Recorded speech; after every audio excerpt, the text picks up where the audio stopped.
Kristo ang aking buhay, at sa Kanya'y laging paakay. Ang pagtalim ay di kagagalan, sa buhay ko pala niya'y sapat. Jesus, kung mananako, ako'y iyong tunay, pagkat dahil sa akin ikaw ay namatay. Kaya't ikaw na lamang ang paglalanan ng buong buhay ko, Jesus, magpakailan pa man. Tanging kay Kristo ang kaligtasan, ang aking sala'y Kanyang binasan. Kaya't pagtawag niya'y pakikinggan, ang mga yapak niya'y susundan. Jesus, kung mananako, ako'y iyong tunay, pagkat dahil sa akin ikaw ay namatay. Kaya't ikaw na lamang ang paglalanan ng buong buhay ko, Jesus, magpakailan pa man. Tanging kay Kristo ko ibibigay, hanggang matapos ang aking buhay, upang magamit sa pag-aakay ng mga kaluluwang naririyan. Jesus, kung mananako, ako'y iyong tunay, pagkat dahil sa akin ikaw ay namatay. Kaya't ikaw na lamang ang paglalanan ng buong buhay ko, Jesus, magpakailan pa man. Purihin po ang Diyos sa ating pong inawit po, mga kapatid. At minsan pa po tayong umawit bago po tayo dumako po sa ating pong opening prayer. Awitin po natin ito pong Dahil Siya'y Buhay.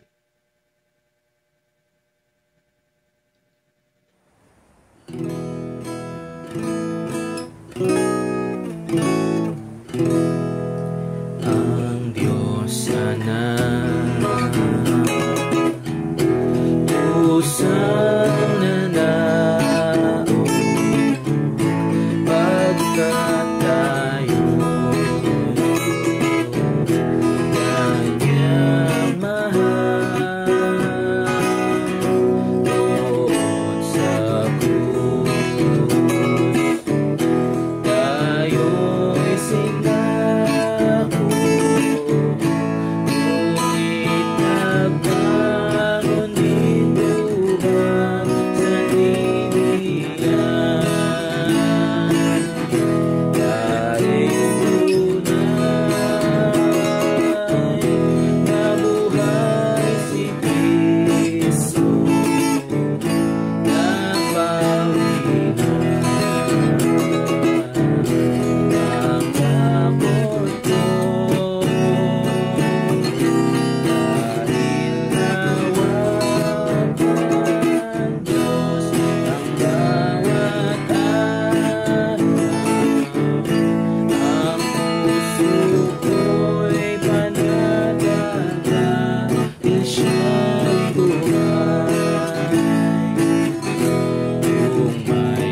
Purihin po ang Diyos sa ating pong mga inawit, mga kapatid.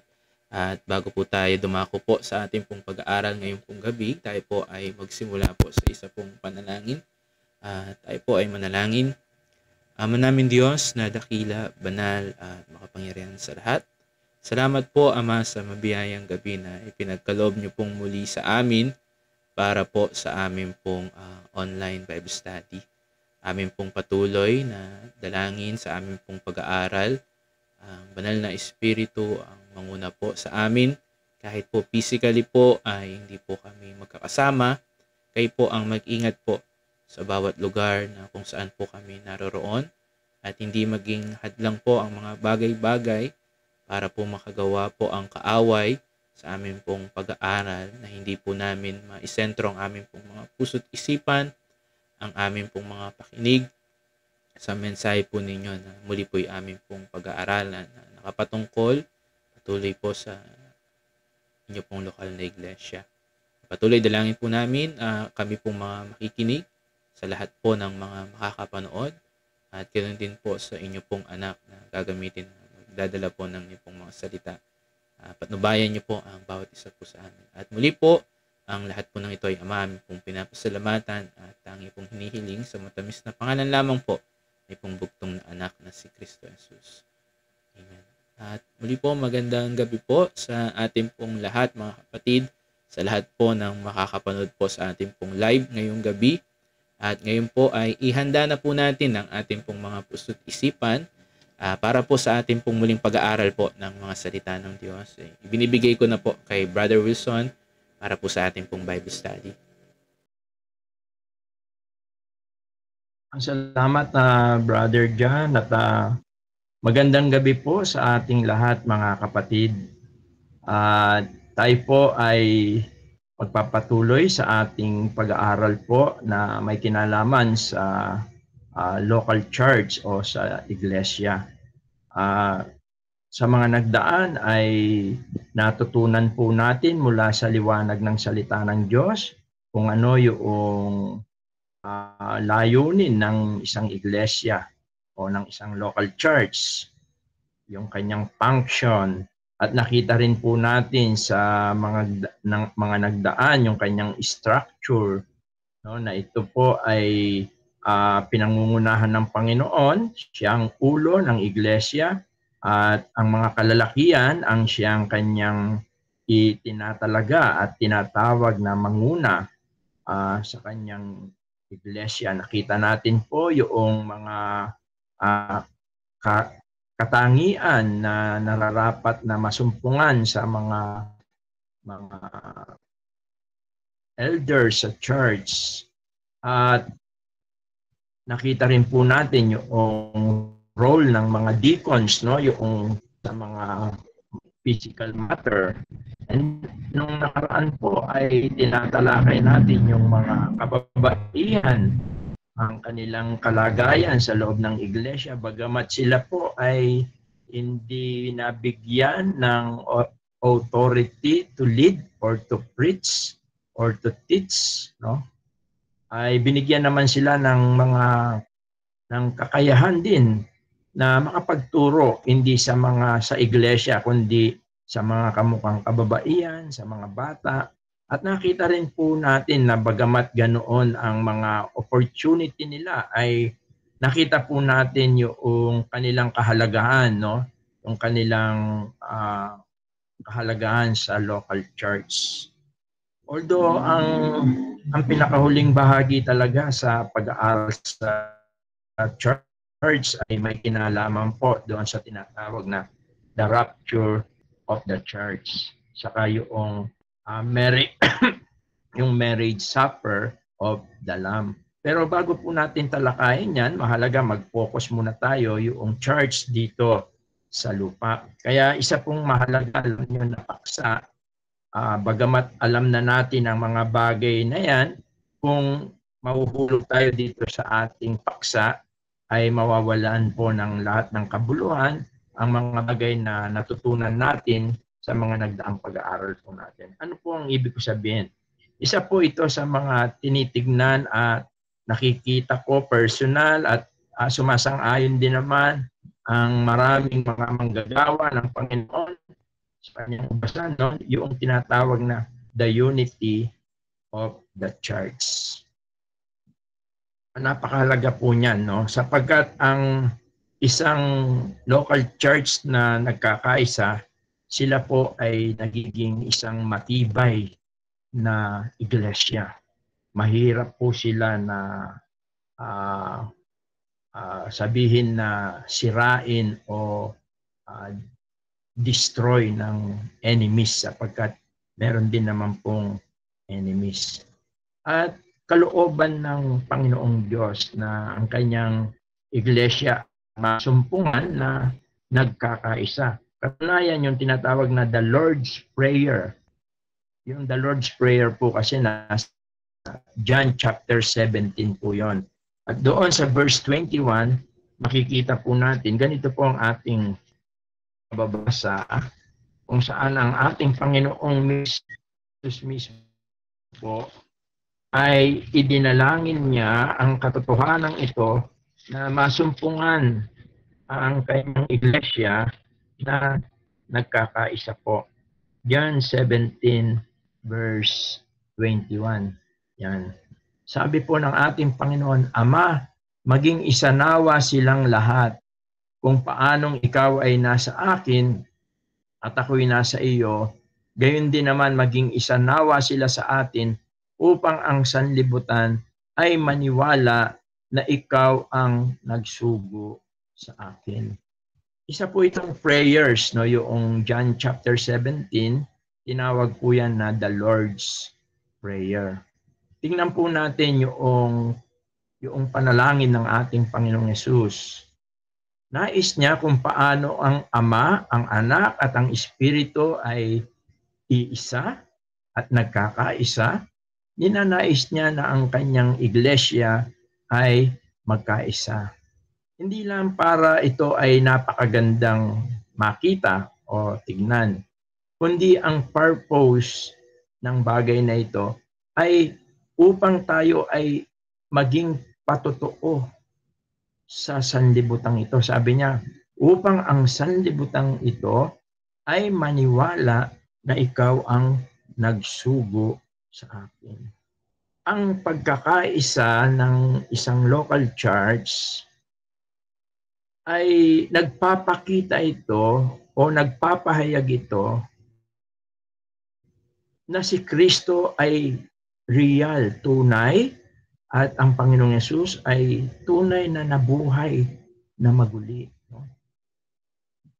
At yan ang kaya isang napakahalaga na katotohanan ito na atin dapat na mapag-aralan, at hindi lang mapag-aralan, kundi ito ay lubusan na masumpungan sa ating iglesia diyan sa Valenzuela. At ganoon din naman, naway panalangin din natin na ang lahat ng mga iglesia ng Panginoon, yung tinatawag na local church, ay maranasan ang pagkakaisang ito.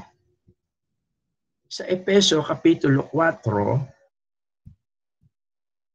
versikulo 3, sa mabuting balita, yung sa ating mga Bible na mababaw na salin. Kasi sa King James, medyo malalim siya. Pero dito sa mababaw, sabi niya, sikapin ninyong mapanatili ang pagkakaisang mula sa Espiritu sa pamamagitan ng kapayapaang nagbubuklod sa iyo. At alam natin na ang sulat na ito ay sulat ni Apostol Pablo para sa local church doon sa Efeso. Kaya ngayong gabi po, sa tulong at biyaya ng Panginoon at liwanag ng kanyang mga salita, pag-aaralan natin ang mga ilang bagay na may kinalaman dito sa the unity of the church.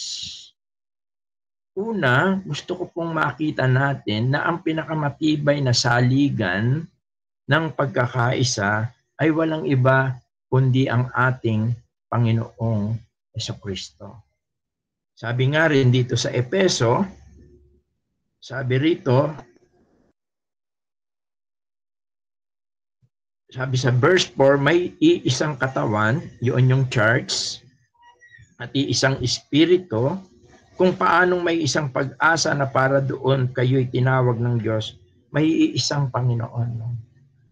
Ang pinakamatibay na sandigan, pinakamatibay na saligan ng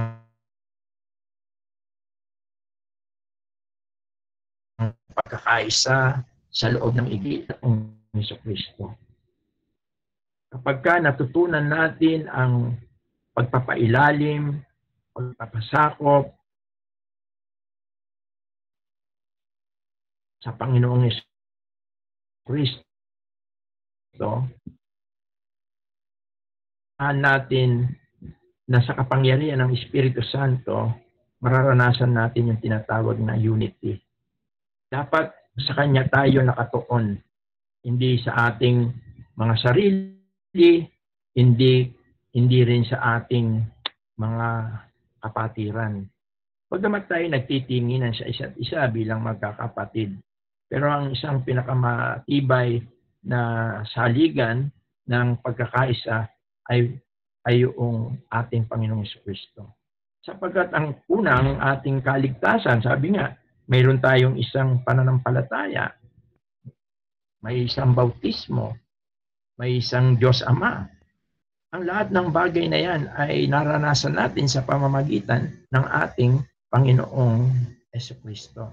Kaya mahalaga na para maranasan natin yung pagkakaisa, sa Kanya natin ibigay yung ating sabihin natin na loyalty. Gawin natin ang lahat ng mga bagay para sa Panginoon. Lagi nating isaalang-alang yung Kanyang ginawa para sa atin. Yung Kanyang paghihirap, yung Kanyang kamatayan, at yung Kanyang muling pagkabuhay na Siyang nagdala sa atin ng kaligtasan. Isentro natin ang ating pagkakaisa. Hindi tayo gagawa ng anumang mga programa, anumang mga bagay na alam natin na ito'y binubuo ng sanlibutan. No? Mahalaga na ito ay isalig natin sa ating Panginoong Jesucristo, ang anak ng Diyos na nagkatawang tao sa persona ng ating Panginoon. Pangalawa, napakahalaga rin na ang maging saligan ng ang ating pagkakaisa ay ang kapangyarihan ng Espiritu Santo na nananahan sa atin. Sapagkat sa pamamagitan ng Espiritu Santo, tayo ay pinagsama niya, pinag-isa niya sa isang katawan. Sabi nga sa 1 Corinthians chapter 12, verse 13, sabi rito, sa unang Korinto 12:13, sa mababaw na salin din, sabi niya, maging Hudyo o Hentil, alipin man o malaya, tayong lahat ay binautismuhan sa pamamagitan ng isang Espiritu upang maging isang katawan. Tayong lahat ay pinainom sa isang Espiritu. Although hindi naman ibig sabihin na ininom po natin. Ang ibig sabihin po, nang marinig natin ang Ebanghelyo at tayo sumampalataya sa ating Panginoong Jesucristo, tinanggap natin siya bilang Panginoon at sariling tagapagligtas, ang Espiritu Santo ay nanaan sa atin. At ang pananaan ng Espiritu Santo sa atin, yun yung oras na tayo ay, anong sabi rito? Pinag-isa upang maging isang katawan. Kaya yung baptism of the Holy Spirit, tumutukoy po ito sa kapangyarihan ng Diyos sa pamamagitan ng Espiritu Santo. Pinaglakip niya tayo, pinag-isa niya tayo. Pinagsama niya tayo, pinag-isa niya tayo. Ginawa niya, isinama niya tayo doon sa katawan. Kaya ito yung metaphor na ginamit isang iglesia. Ang isang iglesia, ang katawan ni Kristo. At ang ulo ay si Kristo. At ang bawat bahagi sa atin ay bahagi ng katawan. Ang ibig sabihin nito,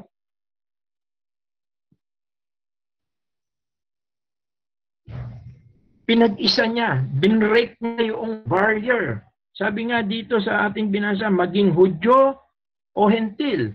Alam natin yung hindi pagkakasundo ng dalawang yan, yung Jewish and Gentiles. Meron racial discrimination. Yung alipin o yung laya. Sabi rito, tayong lahat ay binautismuhan sa pamamagitan ng isang Espiritu upang maging isa katawan. Kaya yan yung analogy ng isang local church. Bagamat tayo magkakaiba, tayo iisa, nasa iisang katawan. At meron tayong sari-sariling function. No? Subalit ang pinakamaganda sa lahat dito, ipinapakita nito yung mga differences natin, yung mga ay napawi dahil tayo ay naging isang katawan. Sapagat naging mahalaga lahat tayo. Sapagat tayo iisang katawan. Yun ang pagkakaisa. Kaya ang pagkakaisa ay hindi siya panlabas. Sabi nga, not uniformity. Ito ay within. At ito ay sa kapangyarihan ng Espiritu Santo. Kaya mahalaga na masumpungan yung pag-ibig. Sapagkat ang pag-ibig ang siyang parang tali na nag-iisa sa atin. Naalala ko tuloy yung isang illustration. Ang sabi noong isang bata sa children's class sa kanyang tatay, sabi niya, tatay, sabi niya, ang ating po bang church ay gaano po siya katibay, sabi niya. Sabi nung bata. Ang sabi nung tatay niya, anak, sabi niya, subukan mong kumuha ng walis tingting, itali mo siya, pagkatapos subukan mo siyang baliin, hindi mo siya mababali basta-basta. Yun ang tali ng pag-ibig. Yun yung nagpapatibay. Yun yung pagang naging saligan natin sa ating pagkakaisa ay ang ating Panginoon at ang kapangyarihan ng Espiritu na sumasa atin na nagbubunga ng pag-ibig para tayong walis tingting na pinagsama-sama at tinali ng pag-ibig ng Panginoon, yung agape love. Kahit baliin mo ito, mahihirapan ka. Pero subukan mong kalagin yung tali at kunin mo isa-isa, madali siyang putol-putulin. Ganoon ang tibay na idudulot kung ang ating pagkakaisa ay ang magiging saligan nito walang iba kundi ang ating Panginoong Jesucristo at ang kapangyarihan ng Espiritu Santo sa atin. At ganoon din ang liwanag ng kanyang mga salita. Sapagkat ito yung nag-ugnay sa atin. Yung mga katotohanan. Sapagkat isa sa mga sumisira sa unity ng isang iglesia ay yung tinatawag na wrong doctrines. Yung ibang paniniwala. Kaya nga sabi niya, mayroon kayong isang pananampalataya. Ang tinutukoy niya rito ay ang ating pananampalataya ay hindi lang yung sa ebanghelyo. Ang tinutukoy dito na isang pananampalataya, ito yung body of doctrines, yung mga katuruan. Kapag ka mayroon na may dala-dala siya sa kanyang puso at isip na maling aral, maling pananampalataya, maling paniniwala, nagdudulot ito ng para itong bato na kumikiskis, nagkakaroon ng spark. At kuminsan ito yung sumisira doon sa unity. Kaya napakahalaga na tayo ay manatili sa mga turo, yung tinatawag natin na the body of doctrines, yung suhay ng katotohanan. Kaya napakahalaga po noong ating mga pag-aaral. At ang ating mga pag-aaral ay laging nakasentro sa mga salita ng Diyos. Hindi mahalaga yung kung ano yung sasabihin ko. Ang mahalaga kung ano yung sinasabi ng Biblia. At yun yung sustansyang kinukuha natin. Naalala ko nung bago-bago akong believer, nagbabasa ako ng mga daily bread. At meron akong nabasa roon regarding sa dalawang klase na duck, no? Sa isang parang pan, no, fish pan, mayroong mga duck. Merong mga duck na matataba, meron naman mga duck na mga payat. Yung mga duck na payat, sila'y kumakain sa gilid-gilid lang ng fish pan, ng pan. Doon lang sila, iniikot-ikot lang nila. Pero may mapapansin ka na mga duck na biglang nawawala at sumisisid sa ilalim. At yung mga duck na yon, napapansin mo, kakaiba sila, very healthy sila. Sapagkat kumukuha sila ng pagkain doon sa ilalim, kung saan nandoon yung mga fresh and masustansya na pagkain nila. Kaya napakahalaga sa atin, isa sa mga batayan ng ating pagkakaisa, yung ating mga beliefs, yung ating mga pananampalataya, yung ating mga pinaniniwalaan. At mahalaga na ang mga yan ay i-grounds natin sa Scripture.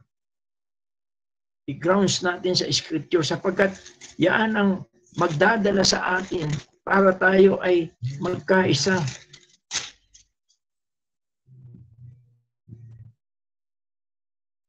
Magdadala yan ng pagkakaisa sa atin. Kaya dito sa Efeso, sabi niya, may isang katawan, isang espiritu, kung paano may isang pag-asa na para do'y tinawag ng Diyos, may isang Panginoon, isang pananampalataya, isang bautismo. Iisang Diyos at Ama. We belong in one family. At kapag kaya ang naging basis natin o naging basian o naging saligan ng ating pananampalataya o ng ating pagkakaisa, ang ating mga pananampalataya, ang ating mga pinaniniwalaan, nagiging matibay tayo.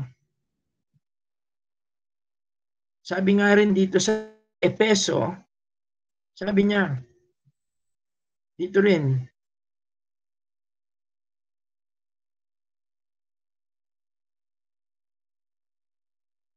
Efeso 4,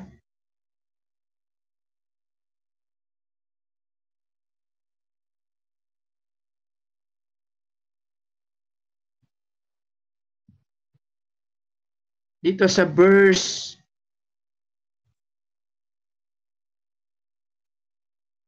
13, sabi niya, hanggang makarating tayo sa pagkakaisa ng pananampalataya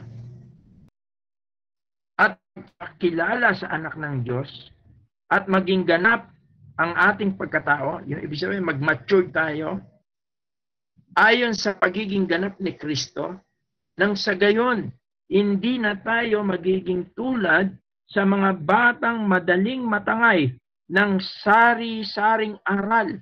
Hindi na tayo maililigaw ng mga taong ang hangad ay dalhin tayo sa kamalian sa pamamagitan ng kanilang katusuhan at panlilinglang.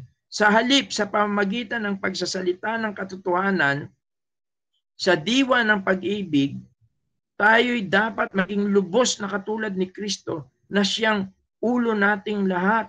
Sa pamamagitan niya, ang buong katawan ay pinag-uugnay-ugnay ng mga kasukasuan na mula rin sa Kanya, at kung maayos na gumaganap ng tungkulin ng bawat bahagi, lumalaki ang katawan at pinapatatag nito ang sarili sa pamamagitan ng pag-ibig.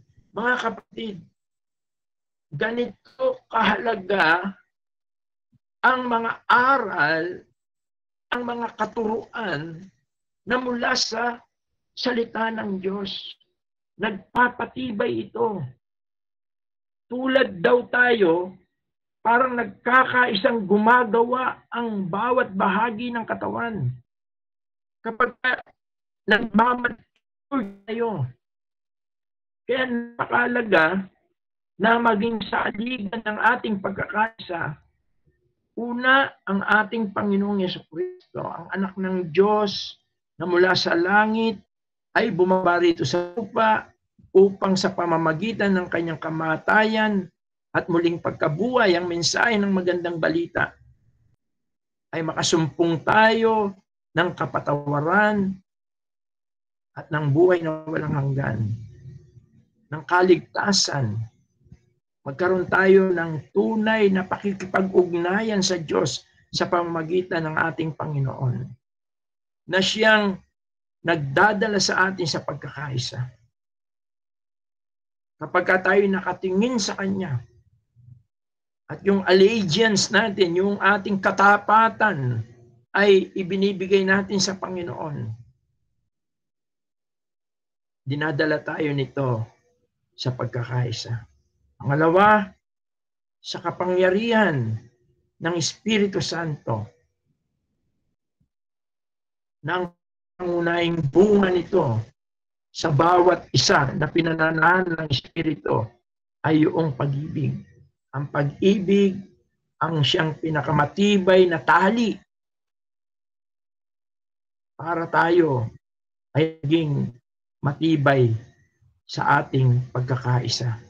Sapagkat sa pag-ibig naroon yung pagpapatawaran, naroon yung panalangin sa isa't isa, nandoon yung mga bagay na maaaring manatili yung ating bond, no? Yung ating para itong binder na matibay na hindi tayo basta-basta matitinag sa mga gawa ng kaaway. Kaya nga ang sabi rin sa unang Pedro, parang sa 1 Peter chapter 4 ata yun, verse 8. Tignan ko lang, no, kung tama ako.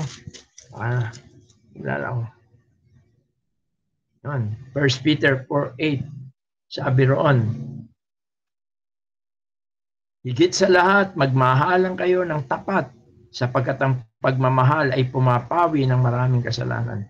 Sabi niya, and above all things, have fervent charity among yourselves, for charity shall cover the multitudes of sin. Hindi ibig sabihin ito na pagtatakpan ang kasalanan ng isa't isa. Pagtatakpan ng kahinaan ng isa't isa. Hindi. Ang ibig sabihin nito, pagka nangibabaw yung pagmamahala natin, natatakpan yung mga weaknesses natin. Hindi yun ang nakikita ng mga tao. Although meron tayong kanya-kanyang mga kahinaan, hindi tayo pa-perfecto as a local church. Pero pagka ang pagmamahalan, ang saligan ng ating pagkakaisa, ang kapangyarihan ng Espiritu Santo, natatakpan yun. Napagtatagumpayan natin yun. Hindi tayo masisira noon.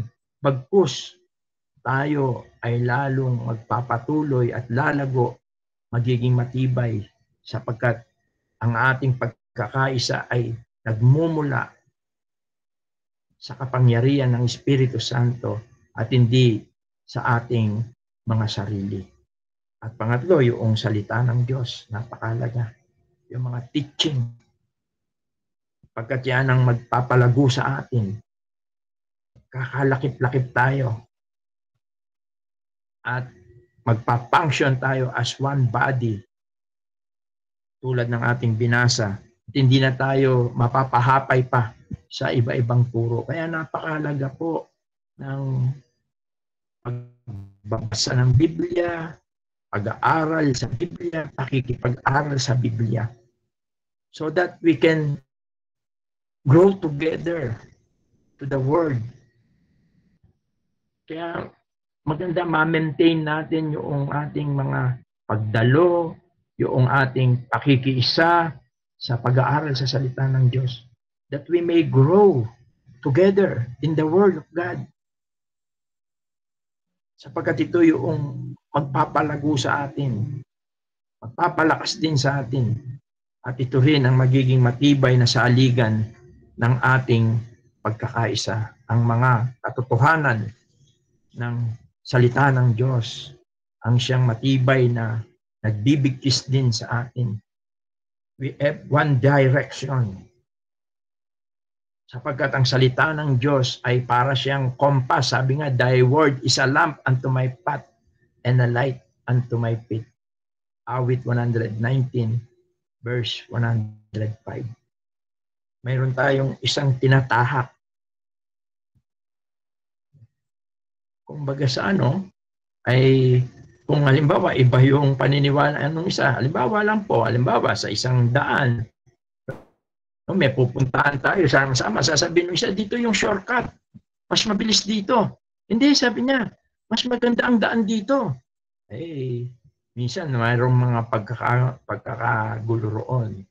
Pero kung nagkakaisa tayo sa patnubay ng salita ng Diyos sa atin,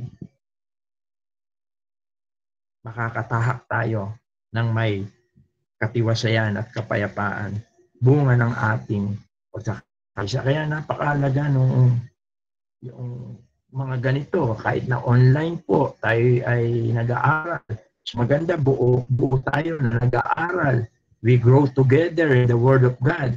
Kaya nga, minsan nag-open tayo ng mga question, baka meron tayong hindi nauunawaan, o baka meron kang naiisip na maganda rin na makakatulong doon sa mga katotohanan na napapag-aralan natin. para tayo pare-parehas na lumalago sa ating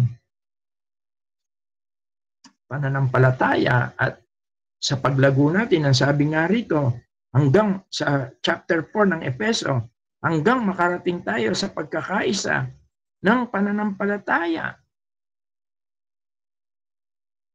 Ang tinutukoy dito yung mga beliefs natin, yung mga doctrines natin.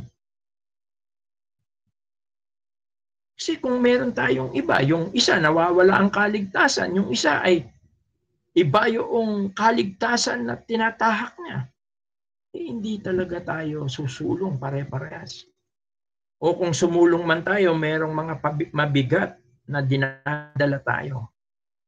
Kaya yung teaching, napakalaga po. Maging saligan yan ng ating pagkakaisa. Kaya ito po yung una na gusto kong tignan natin sa ating pong napakalaga po kasi ng tinatawag na unity in the church. At ang ating Panginoon, ang kapangyarihan ng Espiritu Santo at ang salita ng Diyos, ang Diyos ay pagpapalain niya tayo. Matatamo natin yung lubos na pagkakaisa. Gusto ko rin tignan natin ang mga yung mga bagay na paano ba natin mapakita o ano ba ang mga magandang gawin natin para yung mga practical, mga ano bang magandang gawin natin, ano yung mga magandang attitude natin. No? Siguro, ito yung mga bagay na gusto ko rin tignan natin. Una, sabi dito sa Efeso, Kapitulo 4, talatang 2, sabi rito,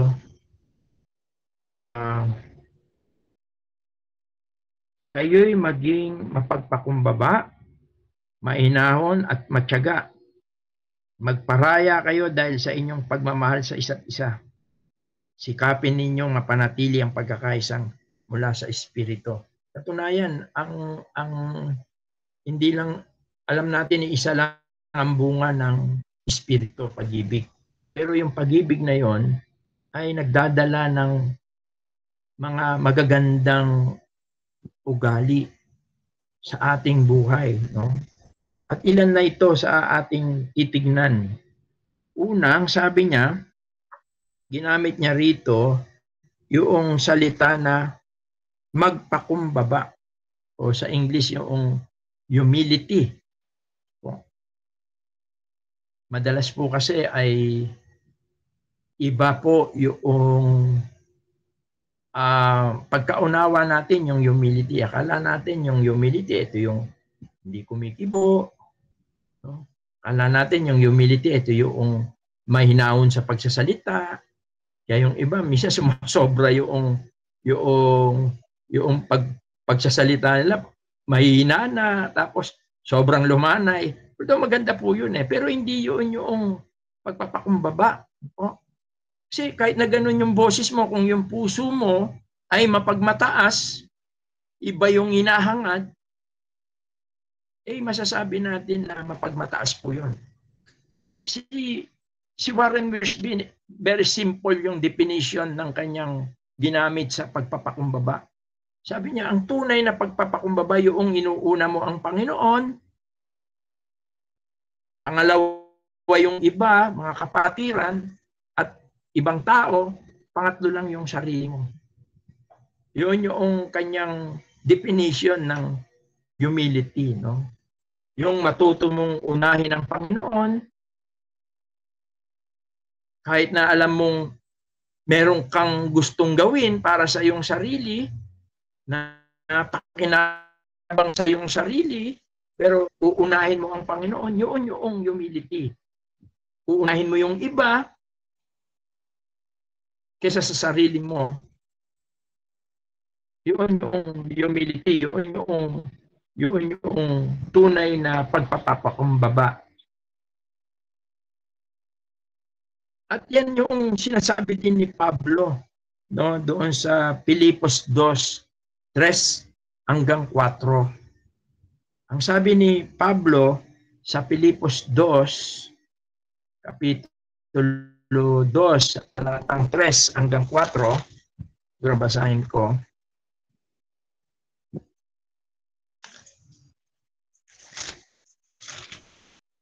Ayan, dito na lang.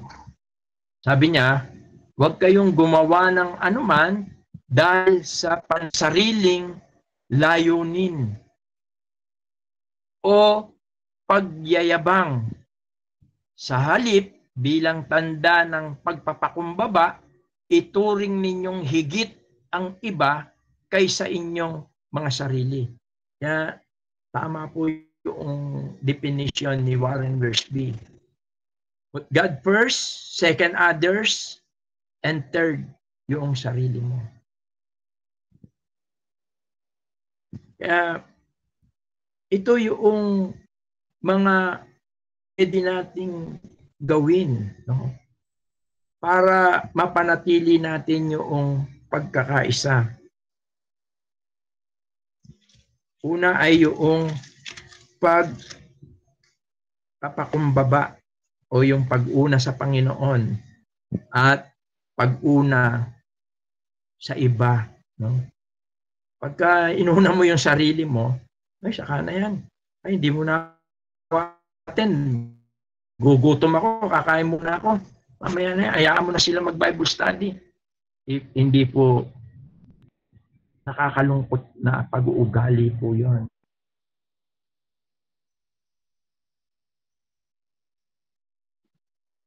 Sapagkat ang tunay na nagpapakababa sa Panginoon, ang sabi nga, kung sino yung mga nagpapakababa sa Panginoon, sila naman yung itinataas ng Panginoon. Pero isa rin yan sangkap para mapanatili yung pagkakaisa po natin. Yun yung sinasabi rito sa Efeso, no? Kapitulo 4, talatang 2. Pangalawa, yung pagiging mahinahon. Yung pagiging mahinahon, hindi ibig sabihin nito, wala kang alam, mahina ka, hindi. Although sa English, ginamit yung salita rito na, sabi rito, lowliness, meekness, no? Yung meekness, hindi po ito pagiging mahina. O kundi ito yung marunong kang magpigil sa sarili mo. Yun yung meekness, no? Tulad ng ating Panginoong Jesucristo, sa Mateo 11:29, maliwanag doon na sinasabi na siya ay mapagpakumbaba ang puso, no? At siya ay mayroong maamong puso. Sabi ron, no? Sabi niya, take my yoke upon you and learn of me, for I am meek and lowly in heart, and you shall find rest unto your soul. Pasanin ninyo ang aking pamatok at matuto kayo sa akin sapagkat ako'y maamo at may mababang loob. Makatatagpo kayo sa akin ng kapahingahan. Ito yung sinabi ng ating Panginoon nung sabihin niyang, lumapit kayo sa akin, kayo napapagal. Bibigyan ko kayo ng kapahingahan. Pasanin ninyo ang inyong pamatok at matuto kayo sa akin. Kasi ang Panginoon, napakagandang halimbawa ng Panginoon po. Sa atin po, ilang beses natin siyang nasasaktan. Hindi tayo matututo doon sa itinuturo niya sa atin. Dahil minsan matigas ang ulo natin. Minsan nagiging maksarili tayo. Nakasentro tayo sa sarili natin kaya hindi tayo sumusunod doon sa gusto niya. Pero ang Panginoon, nagiging maamo siya, nagiging mapagpigil siya. Patuloy niya tayong ginagabayan, pinagpapala at inaalalayan. Yun yung salitang meekness. At meron pang isang salita rito, matyaga matyaga. Doon sa balik tayo doon sa Efeso 4. Yung pagiging matyaga o sa English ginamit yung long suffering. Ibig sabihin ay mahaba yung PC mo sa salita natin. Mahaba yung pasensya mo. Hindi ka kagad nagre-react. Hindi ka kagad nagagalit. Ang mga katangiang ito sa ganitong paraan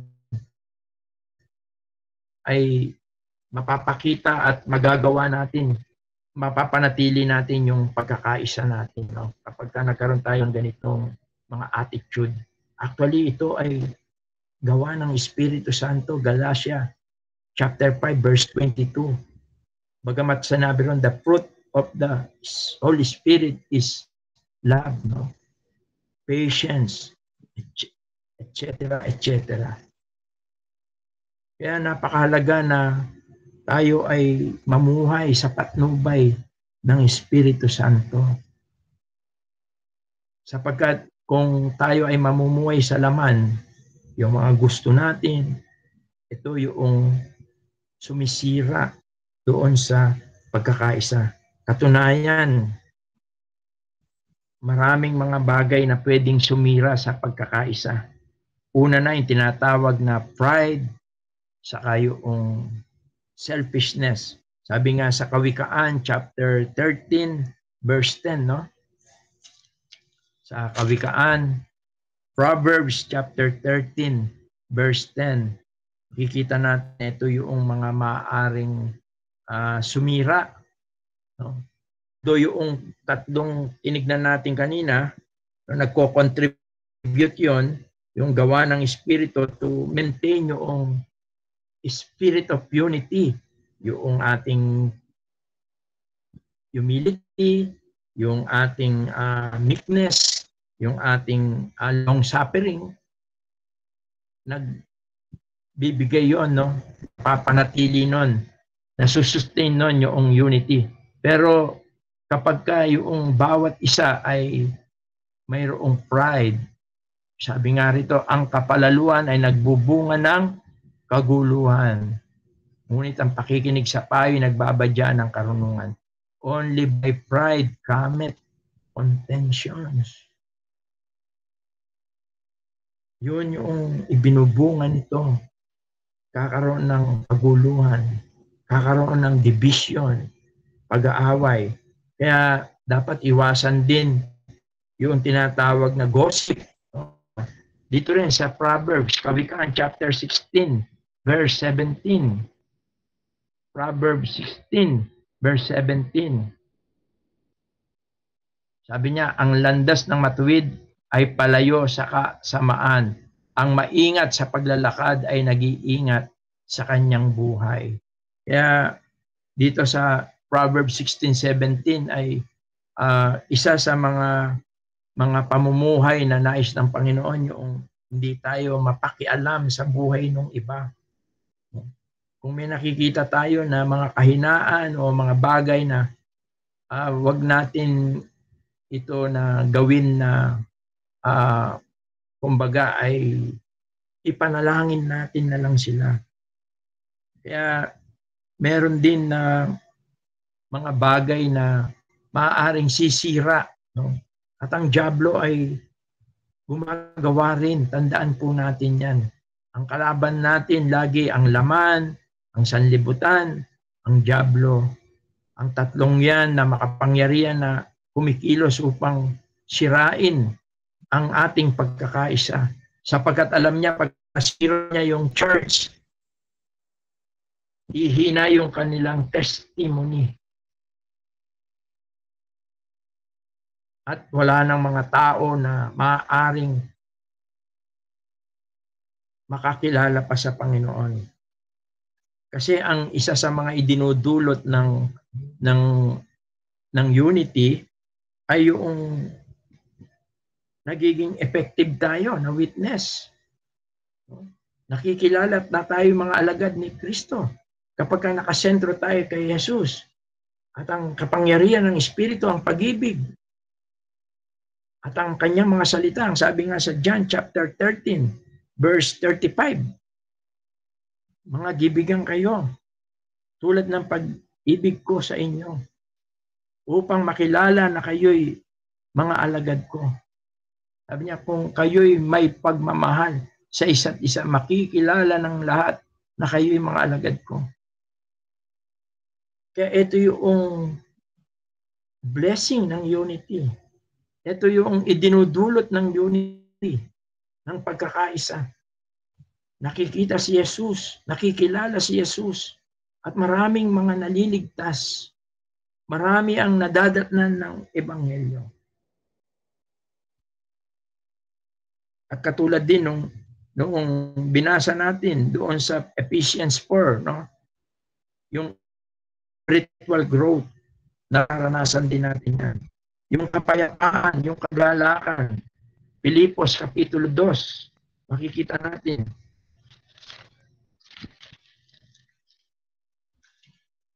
Sa kabila ng hirap ng paglilingkod, nagiging mapayapa tayo at nagiging masaya tayo. Sabi niya, lubusin ninyo ang aking kagalakan, magkaroon kayo ng iisang kaisipan, magbuklod kayo sa isang pag-ibig, at magkaisa kayo sa puso't diwa. Napaka sarap sa kabila ng paghihirap, no? Kasi hindi po talaga mahirap ang mamuhay bilang isang Kristiyano. Pero sa kabila niyan, nagiging mapayapa tayo, nagiging magalak tayo dahil nagkakaisa tayo, nagbubuklod tayo, nagdadamayan tayo, nagdadalanginan tayo, nagtutulungan tayo. At higit sa lahat, sabi nga sa awit 33, verse 1 and 3, natatamasa natin yung presensya ng Panginoong Diyos at yung kapangyarihan ng Panginoong Diyos. Sabi rito sa awit 133, verse 1 to 3. 133, verse 1 to 3. Hindi 33, 133. Sabi rito, isang awit ng pag-akyat upang sumamba, napakaligaya at kahanga-hanga sa ating pangmasid ang nagkakaisa at laging sama-sama na magkakapatid. Verse 2, langis ng olibo ang nakakatulad at nakakawangis sa ulo at balbas nitong si Aaron kapag ipinahid, umaagos ito at nababasa pati ang suot nababasa pati ang suot na damit. Ito yung pinapor, no? Yung parang kapangyarihan ng Diyos, no? Ang sabi niya, katulad din nito eh. Ito yung pagka nagkakaisa tayo, no? Inialin tulad tayo, yung langis, yung kapangyarihan ng Espiritu Santo ay nararanasan natin. Yun yung pouring of oil sa mga priests, sa mga kings. Sabi, itinulad din tayo sa isang hamog sa umaga, sabi niya. Sa bundok ng Hermon, hamog na dumidilig sa dakong maburol, na bundok ng Sion. Sa lugar na ito, nangako si Yahweh ang pangakong buhay na mananatili. Yung bundok ng Hermon, parang siya yung dumidilig. Parang, kaya tumutubo yung mga iba-ibang halaman dahil yung hamog niya, yung dew. Ganoon po inialintulad ang isang church na mayroong pagkakaisa. Ganun po ang mararanasan ng isang church na nagkakaisa. Kaya napakaganda po na lagi nating ipanalangin ito. At lagi nating payabungin ang bunga ng Espiritu. Yung love one another, pray one another. Iwasan natin yung mga nakita natin na maaaring makasira. Panalangin natin ito. At higit sa lahat, tayo ay magkaisa sa ating paglilingkod para lalong lumakas, tumibay, to edify ang ating local church. Hindi para ito'y sirain. Kaya po, sa aking pagwawakas, maganda na makita natin na hindi pala automatic na tayo ay may unity na, no? Nagre-require pala ito ng effort, humility, love, at yung bond of the Spirit, yung kapangyarihan ng Espiritu Santo. At nawa ay tunay na sa ating pong local church, bagamat tayo'y kokonti, importante po kung tayo ay nagkakaisa at ginagawa natin ang mga bagay na ito, ang pinakasaligan natin ng ating pagkakaisa ay walang iba kundi ang ating Panginoon, ang kapangyarihan ng Espiritu Santo, at ang liwanag ng kanyang mga salita.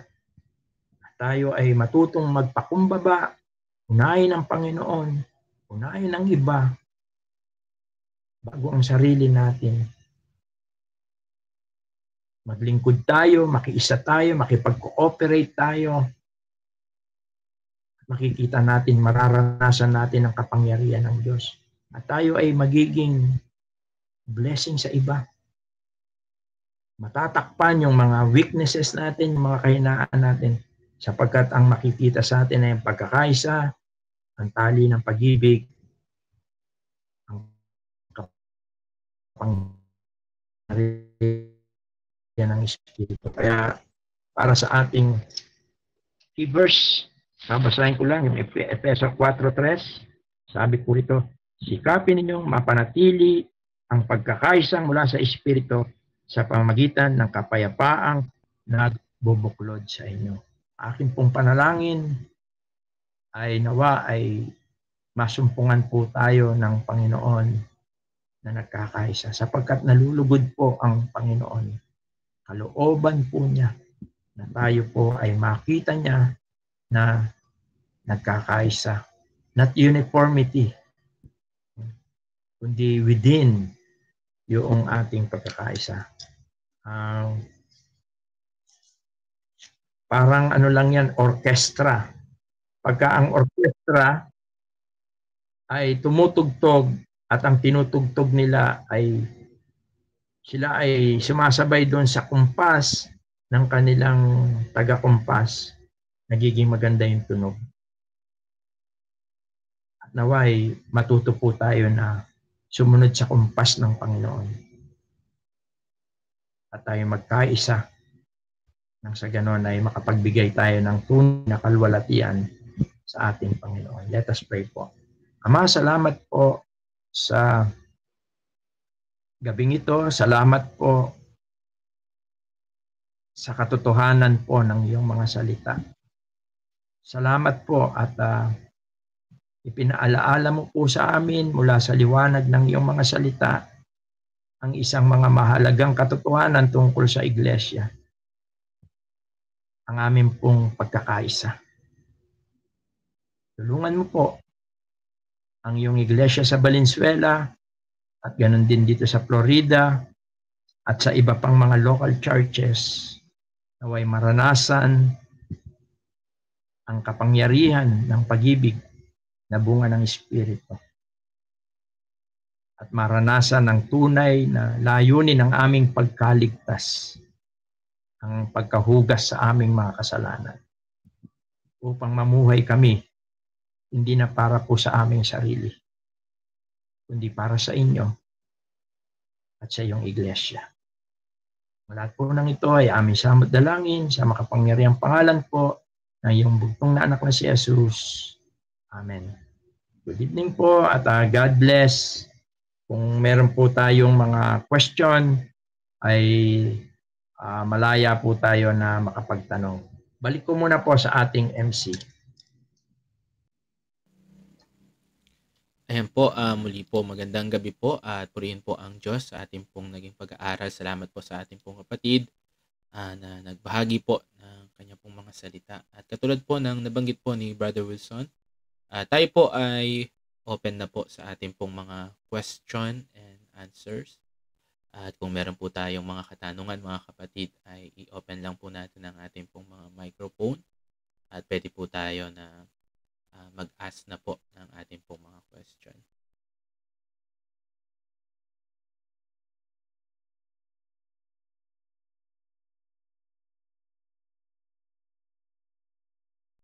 At sa atin din pong Facebook Live, kung meron pong question po sa mga nanonood po, ay pwede rin po tayong makapagtanong po mga kapatid.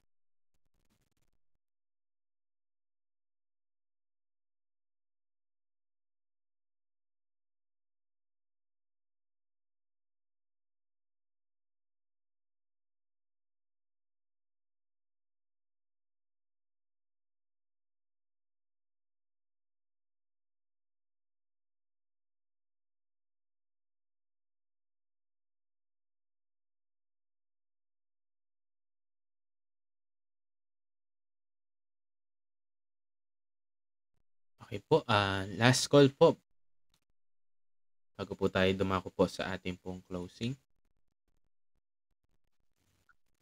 Okay, magandang gabi po. Sa tingin ko, marahil ay naging malinaw naman po ang ating pag-aaral. Siguro kahit wala po tayong mga question, ay dumako muna tayo sa ating emergency meeting regarding po sa ating pagpunta sa San Jose del Monte kila Ate Flor para sa ating evangelism Bible study. Siguro yun po, parang merong gusto atang sabihin si Brother Jim regarding po doon sa oras ng pag-alis.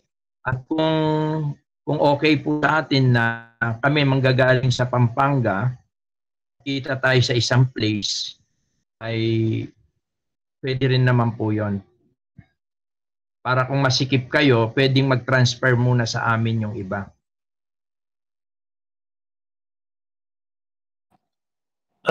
Bro, magandang gabi. Ang nag-confirm lang na na sasama dun sa GC natin ay tatatlo lang. Si Sister Rosita, si Sister Kilian at saka si Sister Hermie. So, bali apat lang kami kung sakali. Si Sister Medi kasi nagpapasyente ngayon kay Sister Mandy na kaya nabunutan siya ng ngipin, baka hindi rin yata siya sasama. Si Sister Rachel, meron naman siyang clinic tomorrow, kaya hindi rin siya makasama. So, apat lang kami bro na dun sa confirm. Hindi ko lang alam na wala sila Sister Sister Edse tsaka si Brother Ridan kung sila makakasama. Hindi ko alam. Kung sino pa, si Sister Marie, makakasama ka ba sis Marie?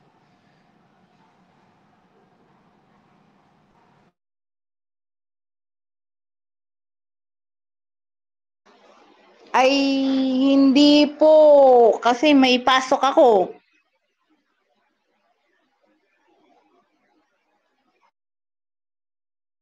Kila Brother Jason, Sister Mirai, may makakasama po ba sa inyo? Ano po, hindi po siguro. Kasi si Bro J, hindi makatayo po sa count niya. Okay, si kila Brother EJ, may makakasama ba sa inyo, Brother EJ? Bro, kami lang po so far ni EJ yung sure pong makakapunta. Magmumotor na lang po kami. Magmumotor kayo. Ayun pala bro. Bali, ang sakay ko, magiging 3 lang ang sakay ko. Tapos yung dalawa. Ayaw ba nila na bro, magmumotor lang si Brother EJ? Ayaw ba nila na sumabay na sa makisakay na lang? Ayun, Sister Lani, ba gusto O niyo raw? kaya pwedeng iiwan yung motor nila tapos sasabay na lang kasi medyo malayo din natin. Kasya po ba kami kung sasabay kami ni Lani? Dala po kami. Oo. Oo. Brother EJ, kailan ba ni Sister Lani? Opo, dalawa lang kami ni Lani po eh. Kasi sila mama may ubo, tsaka si mga bata may ubo po Okay. eh. Kasya naman tayo. Sumabay na kayo para isang sasakyan na hindi ka na magmotor. Hindi, baka mamaya abutin pa kayo ng ulan. Sige po, sasabay na lang po kami. Saan na lang po sa bahay niyo? Ang meeting Bro, place pwede po. tayo magkita sa Marilao. Hello. Hello po. Bro, pwede tayo magkita sa Marilao. Sa? Brother Jim, pwede magkita sa Marilao para magintayan tayo ron para kung masikip kayo, transfer muna yung iba sa amin. Hindi, ang naka-Innova naman ako bro bukas. Kasya na siguro kami ron. Ang magkita tayo sa Oo nga, hindi. Ang sinasabi ko Camila bro. Magkita tayo bro sa saan ba tayo pwede magkita ron? Hindi ko alam yung lugar kung saan tayo pwede magkita ron. Meron bang Tayo bro, tayo ba? Oo, tayo bro. Ang gagawin ko sila Pas bro. Basta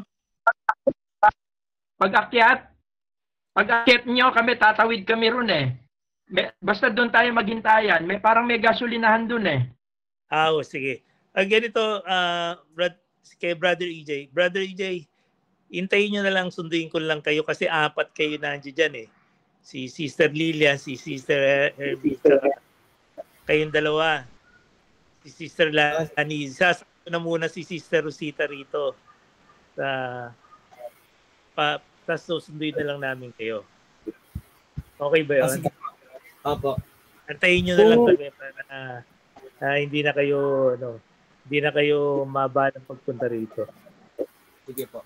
Kung halimbawang sasama daw si Sia, pwede, kasya pa kaya? Oo naman, kaya. Sa 2, 4. Kasya pa. Kasya. Yung si Sia. Sige po. Baka okay lang po kami. Oo, sige. Ilan po? Okay. Bro, doon na tayo magkita sa may pag-exit nyo, yung unang gasolinahan. Oo. Sige. Basta pagka tawag-tawag na lang tayo. Anong oras ba kayo aalis dyan? Ang target kong alis 3 o'clock. Alis ko rito. Susundo ko. Siguro makakalabas kami. Mga 3:30 Ha? Mga 3:30 dapat nandun na kami. 3:30 dapat nandun na kami. Oo, sige bro. Basta 3:30. 3:30. Natin sa Marilao. Sa Marilao. Okay, sige. Basta tawag-tawag na. Okay, salamat. Okay, bro. Salamat, bro. Okay, salamat po. God bless po sa ating lahat at pag-pray po natin yung Bible study bukas. Nawa ay sa tulong at biyaya ng Panginoon ay magamit po ang ating local church na makapag-evangelize tayo sa ibang lugar. Thank you. Thank you, bro. And God bless po sa ating lahat. Thank you, Brother Jim. God bless. God bless po sa ating lahat. Sige po. Tayo po ay mag-close po at pasalamatan din po natin yung ating pong naging meeting para po bukas po sa ating pong Outreach Bible Study. At hilingin po natin kay Brother EJ na mag-close po sa isa pong prayer at pag-pray po yung ating pong outreach po. Pupuntahan po bukas po.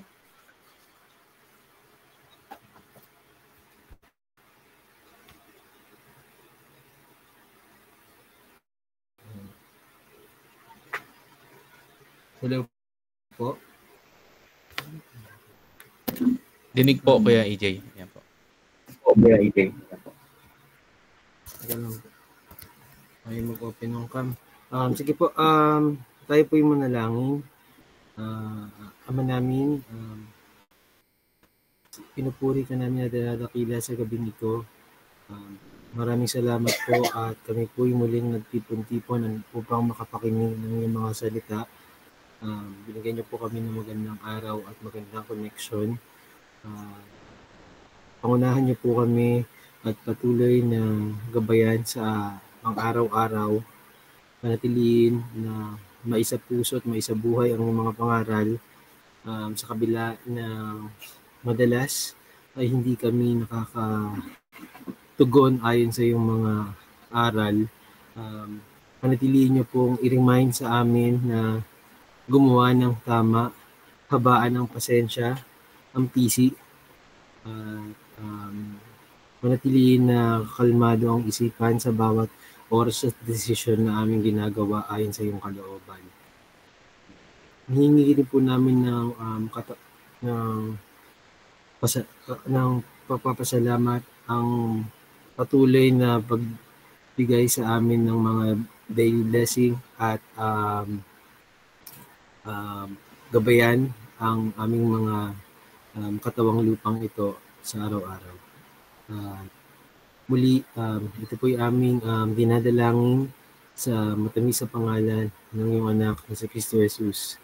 Amen. Good evening po ulit at salamat po ulit mga kapatid. Abay po. Sister God bless Rosita, po natin lahat. kay Sister Rosita, 3 o'clock sunduin kita sis. Ay magkita tayo sa Jollibee. Jollibee daan na dito. Ingat po. Ingat po kasama. Ito tayo. Tantahan ng Panginoon. Ingat po. God bless po. Hi sis. Kumusta na si Jay? Ano po, hindi po siya makatayo eh. Inabot ng yung gout, tsaka may pigsa sa tuhod. Oh. Kasi kinakain eh. Mag-ano siya? Vitamin C. Vitamin C po. Sige po, bye-bye. Tapos isa. Opo, sige po. Sige po, bye-bye po. Bye-bye po. Bye-bye po. Good evening po. Bye-bye. Bye-bye po. Lamandi. Rita, bye-bye. Sister Lilian, bye-bye. Bye-bye. God bless sa inyo lahat po. Bye-bye po.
Thank you.